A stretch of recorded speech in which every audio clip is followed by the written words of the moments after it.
இந்த வெள்ள நிவாரண நிதி இந்த சர்ச்சை போயிட்டு இருக்கும்போது செய்தியாளர் ஒருவர் அமைச்சர் உதயநிதியிடம் வந்து ஒரு கேள்வி கேட்குறாங்க.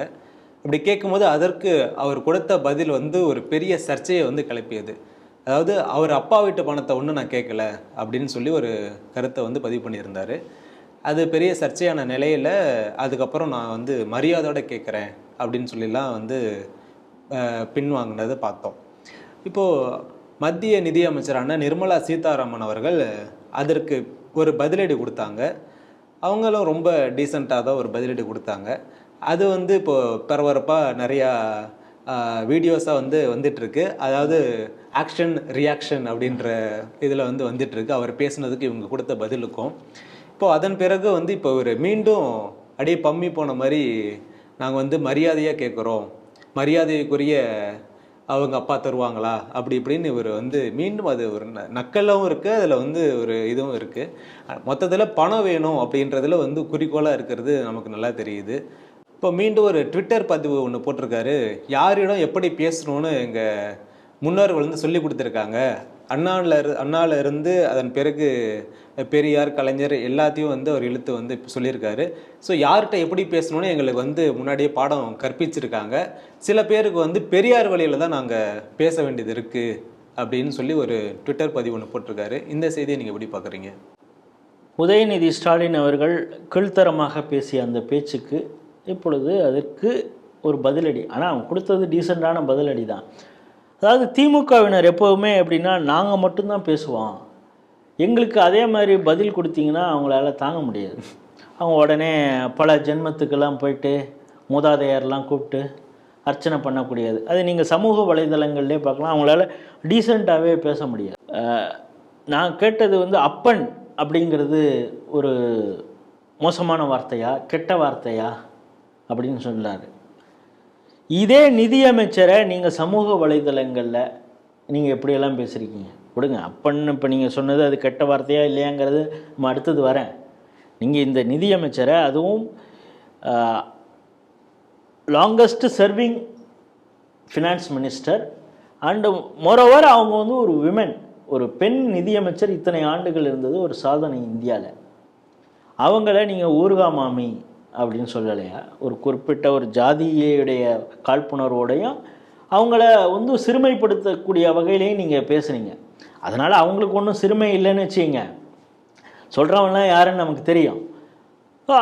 இவர்களுடைய பரம்பரையே இப்படித்தான் அப்படிங்கிறது நமக்கு தெரியும். ஏன்னா இவர் சொல்லக்கூடிய ஈவேராவாக இருக்கட்டும், அண்ணாதுரை எப்படி பேசுனாங்க, கருணாநிதி எப்படி பேசுனாங்க அப்படிங்கிறதெல்லாம் பார்த்தா இவர் என்ன சொல்கிறாரு, அண்ணாதுரை எப்படி பதில் சொல்லணும்னு சொல்லி கொடுத்துருக்காரு, கருணாநிதி எப்படி பதில் சொல்லணும்னு சொல்லி கொடுத்துருக்காரு, ஈவேரா எப்படி பதில் சொல்லணும். ஒரு சில பேருக்கு ஈவேரா பதில் சொல்கிறது மாதிரி தான் சொல்ல வேண்டியதாக இருக்கிறது. சரி, கருணாநிதி டீசெண்டாக எங்கேயாவது பேசியிருக்கிறாரா? அவர் வந்து ராஜாஜியை சொன்னதாக இருக்கட்டும், இல்லை காமராஜரை அவர் எவ்வளவு மோசமாக பேசியிருக்கிறார், அண்டங்காக்கை அப்படின்லாம் பேசினதாக இருக்கட்டும், எருமை மாட்டு தோல்னு பேசினதாக இருக்கட்டும், நேருவை எப்படி பேசியிருக்கிறார், இந்திரா காந்தியை எப்படி பேசியிருக்கிறார், மாப்போசி ஐயா அவர்களை எப்படி பேசியிருக்காரு, கம்யூனிஸ்ட் தலைவர் ஜீவா அவர்களை எப்படி பேசியிருக்கிறாரு. இதெல்லாம் வரலாறு, இந்த திராவிட மாடல் வரலாறுல இதெல்லாம் இவர்களெல்லாம் எவ்வளவு கொச்சையாக, எம்ஜிஆர் மலையாளி புஷ்குல்லா அப்படின்னு பேசின அந்த இதெல்லாம் இருக்குது. அதே போல் முன்னாள் முதல்வர் ஜெயலலிதாவை எவ்வளவு வக்கரமாகலாம் அவர் வர்ணித்து பேசியிருக்கிறாருங்களான்னு தெரியும். ஆகவே கருணாநிதியுடைய லட்சணம் என்ன அப்படிங்கிறது தமிழக மக்களுக்கு ஒன்று தெரியும். சரி, அண்ணாதுரை அவர் எழுதின கதை வசனங்கள், அவர் எழுதின திரைக்கதைகள், சினிமாவுக்கு எழுதின கதையாக இருக்கட்டும், இல்லை அவர் எழுதின இந்த கதைகள்லாம் எப்படிப்பட்டதுங்கிறதும் எல்லாருக்கும் தெரியும். சரி, ஈவேரா அவர் முன்னுக்கு பின் முரணாக பேசக்கூடியவருங்கிறது எல்லாருக்கும் தெரியும். இப்போ நீங்கள் இவ்வளவு வியாக்கியானம் பேசக்கூடியவர்கள், ஈவேரா உங்களை பற்றி 21ஆம் பக்கத்தில் சொல்லியிருக்கிறார, இப்போ அதை எப்படி எடுத்துக்கிறது?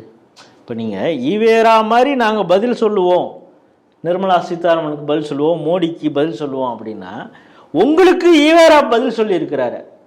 அதாவது திகாலேருந்து திமுக பிறந்தது, அது கிட்டத்தட்ட ஒரு 20 வருடங்கள். அவர் உங்களை எவ்வளவு கழுவி ஊற்றிருக்காரு, நீங்கள் அவரை எவ்வளோ கழுவி ஊற்றிருக்கீங்க. இந்த சத்யராஜும் வடிவேலும் சொல்கிறது மாதிரி அவன் என்னை ரொம்ப நான் அவனை அசிங்கமாக பேசுவான், அவன் என்னை ரொம்ப அசிங்கமாக பேசுவான் அப்படிங்கிறது மாதிரி உங்கள் 2 பேரும் நீங்கள் சாக்கடை தண்ணி எடுத்து தானே மாற்றி மாற்றி ஊற்றிக்கிட்டீங்க. அப்படிப்பட்டவர்களெல்லாம் நாங்கள் பதிலடி கொடுக்குறோம், நாங்கள் அப்படி பண்ணுறோம் இப்படி பண்ணுறோம் அப்படிங்கிறதெல்லாம் ஒரு பைத்தியகாரத்தனமானது. இவங்க ஒரு சின்ன விஷயத்தை எப்படி எஸ்கலேட் பண்ணுவாங்க அப்படிங்கிறது, அதில் எவ்வளவு ஒரு வன்மம் இருக்குங்கிறதுக்கெலாம். அதாவது ஒரு முறை காங்கிரஸ் தலைவர் EVK இளங்கோவன் என்ன சொன்னார்னா, கருணாநிதி எப்பொழுதுமே அவருக்கு ஒரு வழக்கம் உண்டு, ஒரு சின்ன விஷயத்தை கூட ஊதி பெரிதாக்குவார் அப்படின்னு தான் சொன்னார். உடனே இவர் என்ன தெரியுமா சொன்னார், நான் ஊதக்கூடியவன், நான் இசைவேளாளர் ஜாதியை சார்ந்தவன், நாயனம் வாசிப்பவன் என்பதை சுட்டிக்காட்டி எனது ஜாதியை இவர் மட்டமாக பேசினார் அப்படின்னு அதை டைவர்ட் பண்ணி எடுத்துகிட்டு போனவர் தான். இப்போ இவர் கேட்குறாரு, அப்பன்கிறது ஒரு மோசமான வார்த்தையா கெட்ட வார்த்தையா அப்படின்னு. அவருக்கு ஒரே ஒரு விஷயத்தை ஞாபகப்படுத்தணும். தமிழக அரசியலில் எல்லாரும் எல்லாம் மறந்துடுவாங்க அப்படின்னு அவர் நினச்சிட்டு பேசுகிறாரான்னு தெரில. கருணாநிதி ஒரு முறை என்ன சொன்னார்னா, நம்ம அவரை கருணாநிதி தான் சொல்கிறது ரைட்டா, ஆனால் அவருடைய எதிர்பார்ப்பு என்ன, கலைஞர்னு அவரை சொல்லணும், முத்தமிழ் அறிஞர் அப்படின்னு வேற சொல்லணும்னு திராவிட ஸ்டாக்குகளுக்கு ஒரு ஆசை இருக்கும். நம்ம அவரை முத்தமிழ் வித்தவர் அப்படின்னு தான் சொல்லிட்டு இருக்கோம். நம்முடைய வேத விஞ்ஞான ஆராய்ச்சி மையத்துடைய நிறுவனர் பாலகௌதமன் கூட பல ஆதாரங்களோட அவருடைய இதை எக்ஸ்போஸ் பண்ணி முத்தமிழ் வித்தவர்னு முதல்ல புக்கு போட்டவர் அவர் தான். இந்த முத்தமிழ் வித்தவர் என்னன்னா, இவரை கருணாநிதி என்று ஜெயலலிதா சொல்லுவார் எப்போவுமே சட்டசபையில் இருக்கும். இந்த தமிழகத்துடைய அரசியல் நாகரிகம் எப்படி தரம் தாழ்ந்துள்ளது என்பதற்கு ஒரு உதாரணம் என்னவென்றால், என்னை கருணாநிதி என்று சொல்கிறார்கள், பலரும் என்னை கலைஞர் என்று தான் சொல்லுவார்கள், என்னை கருணாநிதி என்று எப்படி இவரே பேர் வச்சுப்பாரா கருணாநிதின்னு. இவர் யாருக்கோ பட்டம் இவருக்கு கலைஞர்னு கொடுத்துருப்பாங்களாம். கலைஞர்னு தான் சொல்லுமா கருணாநிதி. இவருடைய பெயரை சொன்னாலே அசிங்கம்னு நினைக்கக்கூடிய இவர்கள், அது கௌரவ குறைச்சல்னு நினைக்கக்கூடிய இவங்க, அப்பன்னா அது கெட்ட வார்த்தையா அப்படின்னு கேட்குறதுங்கிறது எவ்வளவு பைத்தியகாரத்தனம். இவங்க ஒரு விஷயத்தை சொல்லிவிட்டு அதை மறைக்கிறதுக்கு என்னென்னமோ செய்வாங்க. அவங்க கேட்டாங்க, 4000 கோடி கொடுத்தது நீங்கள் வடிகால் அந்த வேலைக்கு தானே, அந்த 4000 கோடி நீங்கள் 92% வேலை முடிஞ்சதுன்னு சொன்னீங்க, பிறகு மழை வெள்ளம் வந்த பிறகு 42% தான் வேலை முடிஞ்சது அப்படிங்கிறீங்கன்னா அந்த பாக்கி தொகை எங்கே போட்டீங்க அப்படின்னு அவங்க கேள்வி கேட்டாங்க. நீ அதுக்கு பதில் சொல்லாமல் எங்களுடைய வரிப்பணத்தை தானே நாங்கள் கேட்கிறோம். ஏன்னா கொடுத்த அந்த இப்போ 4000 கோடிங்கிறது என்ன காசு, உங்கள் சொந்த காசா? அதுவும் வரிப்பணம் தானே. அந்த அதில் 92% வேலை முடிஞ்சது அப்படின்னு சொல்லிட்டு மழை வந்த பிறகு 42% தான் வேலை இருந்தது. ஆக்சுவலி அந்த ப்ராஜெக்ட் காஸ்ட்டு 5000 கோடிக்கு மேலே அப்படின்னா நீங்கள் தானே உருட்டுனீங்க. இப்போ உங்களுக்கு மத்திய அரசு நாங்கள் கொடுக்கக்கூடிய வரிப்பணத்தை தான் நாங்கள், அது எங்களுடைய உரிமை, நாங்கள் கையேந்தவில்லை அப்படின்லாம் சொன்னேன். இப்போ மிக்ஜாம் புயல் வந்தது தமிழகத்தில், குறிப்பாக சென்னையில் மழை தந்தது அந்த அந்த வளிமண்டல அந்த காற்றழுத்தம் அந்த புயல் வந்தது, புயல் சின்னமாக உருவானது. ஆனால் ஒரு புயலாக பெரும் பாதிப்பை ஏற்படுத்தியது ஆந்திராவில். ஜெகன்மோகன் ரெட்டி எங்கேயாவது அழுது இருக்கீங்களா, எனக்கு மத்திய அரசு நிதியே கொடுக்கலன்னு அழுது பார்த்துருக்கீங்களா? இல்லை. வருடத்திற்கு 2 முறை எப்படியும் ஒரிசாவில் புயல் வரும். நவீன் பட்நாயக்கு என்னைக்காவது மோடி காசு கொடுக்கல, ஒரிசாவை வஞ்சிக்கிறார் அப்படின்னு என்னைக்காவது அவர் பேசி பார்த்துருக்கீங்களா? கையாளாகாத காசு, ஒவ்வொரு காசையும் திருட வேண்டும் என்ற எண்ணம் கொண்டவர்கள் தான் இது போன்ற குற்றச்சாட்டுகள். அதாவது நீ வேலை செய்யாமல், இப்போ இந்த தென் மாவட்டங்களில் நடந்த அந்த வெள்ள நிவாரண விஷயத்திலேயே NDRF தான் ஃபஸ்ட்டு போயிருக்குது. வேலை செய்வதெல்லாம் மத்திய அரசு துறை சம்மந்தப்பட்டவர்கள் தான். அதனால தான் கவர்னர் அந்த முக்கியமான மீட்டிங்கை அவர் நடத்தினார், ஆர்மியோடையும் நேவல் ஆஃபீஸர்ஸோடையும் NDRF ஆஃபீஸர்ஸோடையும். நீங்கள் அந்த நேரத்தில் இண்டி கூட்டணியுடைய கூட்டத்தில் டெல்லியில் கலந்துக்கிட்டீங்க. அங்கேயே ஒரு பிரச்சனை என்னடான்னா, காங்கிரஸ் இப்போ க்ரௌடு ஃபண்டிங் பண்ணிகிட்டு இருக்கு, காசு இல்லைன்னு. அந்த வறுமையை காட்டுவதற்காக அந்த மீட்டிங்கில் சமோசா போடுவாங்கன்னு JDU அந்த கட்சித் தலைவர் எதிர்பார்த்தாராம். பிஸ்கெட்டும் டீயும் கொடுத்துருக்காங்க.